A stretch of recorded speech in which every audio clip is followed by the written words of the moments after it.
Moi, les maîtres et maîtresses n'auraient pas accepté tous ces petits... Le portable. Voilà, les Scooby-Doo.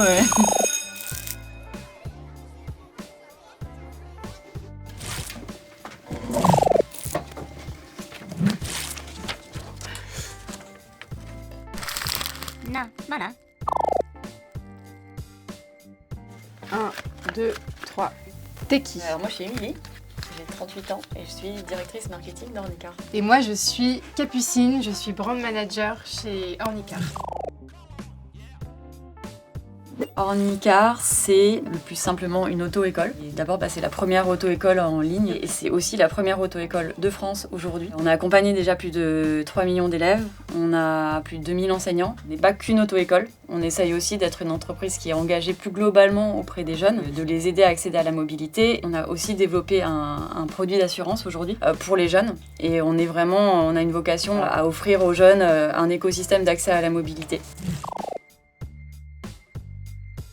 C'est un média sur lequel on s'interroge pas mal depuis quelques temps. On travaille avec Josiane, qui est notre agence de communication, qui nous a proposé de faire une activation sur Twitch avec Amine Mathieu, un des plus gros streamers français qui est vraiment dans le top 5 à tout point de vue sur Twitch. On s'est associé à cette personne-là pour créer une émission, co-créer avec lui une émission en live sur Twitch, avec une partie visibilité de marque au sein de l'émission et mise en place d'une mécanique de jeu concours parce que ça reste une opération avec des objectifs business.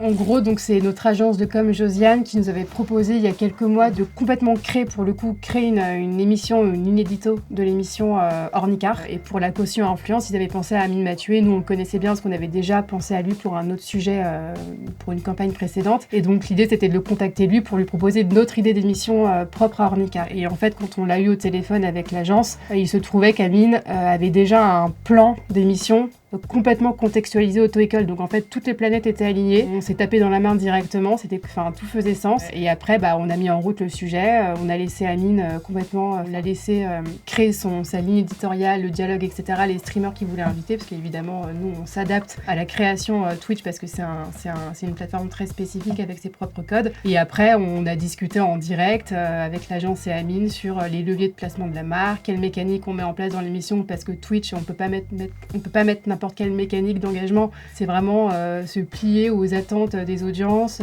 parce qu'ils ont vraiment des attentes et des codes vraiment spécifiques. Et donc on a un peu co-construit l'émission avec lui sur la base de sa ligne éditoriale et puis on a mené le projet comme ça et ça s'est fait comme ça.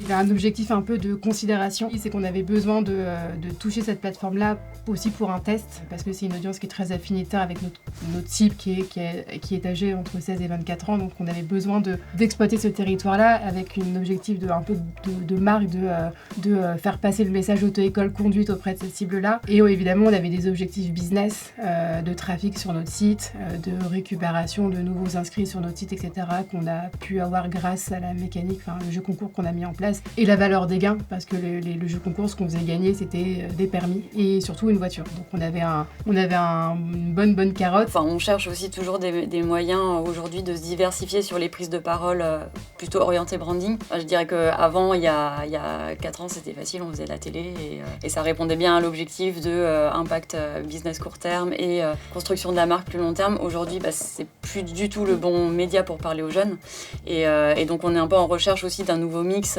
qui réponde à cet objectif de construction de marque avec une puissance qui pourrait être équivalente à ce que pouvait être la télé il y a quelques années. Et on essaye aussi de trouver un bon mix et Twitch s'intègre aussi dans ces réflexions-là, de se dire moyen long terme quels sont les bons leviers qui remplacent les masses médias d'avant.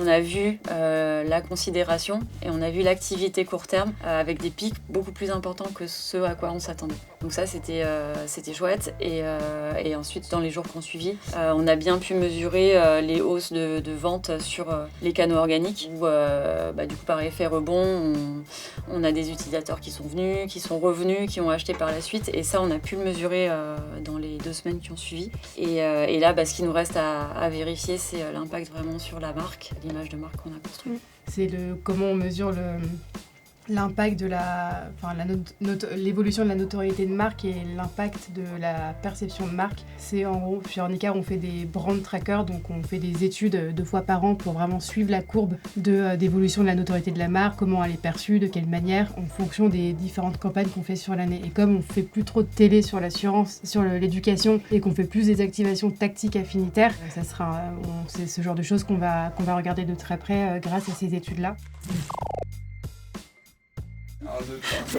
C'est très imagé. Non, mais j'ai rebondi sur le fait de planter la petite graine. C'est vraiment une activation qui nous a permis de planter la petite graine de la considération dans notre audience affinitaire qui est représentée par tous ces petits brins d'herbe. Et derrière, ce qu'on attend, c'est qu'au moment où le permis et la voiture arrivent dans le moment de vie des jeunes qui ont regardé l'émission, qui pensent à Ornicar et la graine éclot et devient l'arbre d'Ornicar. Moi, la petite graine, c'est devenu un king. Juste pour résumer le fait que cette campagne était tout simplement plutôt une première bonne réussite, qu'on a réussi à planter un petit drapeau sur cette plateforme, et puis plus globalement parce qu'on a envie que chacun de nos élèves soit le king. Alors c'est nul comme king du volant, quoi, que tout le monde. L'idée c'est que chacun ait son permis, ok, c'est une chose, mais que les gens soient à l'aise sur la route aussi, qu'ils soient dans le contrôle et la maîtrise de leur voiture, de leur vie. J'ai un prof de maths au collège. Quand un jour m'a demandé ce que je voulais faire dans la vie et que j'avais parfaitement aucune idée, parce qu'au collège, t'as jamais aucune idée de ce que tu veux faire dans la vie, et qui m'a dit, faut que tu fasses un truc dans le commerce ou dans la pub, tu vas voir, je pense que c'est ça qu'il te faut. Et puis quand t'es au collège, t'y penses pas trop. Et t'y repenses 20 ans plus tard et tu te dis, tiens, il avait raison finalement, il avait vu juste. Je me souviens, j'ai une prof en l'occurrence, qui m'avait marquée dans le sens où c'était la première fois qu'un cours était passionnant. C'était ma prof d'histoire géo quand j'étais en première. Et cette prof-là, elle te parlait d'un sujet qui était l'histoire, etc. On connaît les sujets d'histoire. Mais elle avait une manière de raconter les cours, d'incarner ses cours. Elle était tellement passionnée qu'en fait, par la présentation, par la forme, elle me captivait. Et tout ça pour dire, peu importe le message, nous on est une auto-école, une assurance, en soi c'est pas des sujets sexy, mais si on arrive à bien les packager, c'est ça qui fait la grosse différence. Et voilà, c'était plus pour faire le parallèle avec une prof qui m'avait marqué par rapport à ça. Au revoir. C'est l'heure de la récré, non ?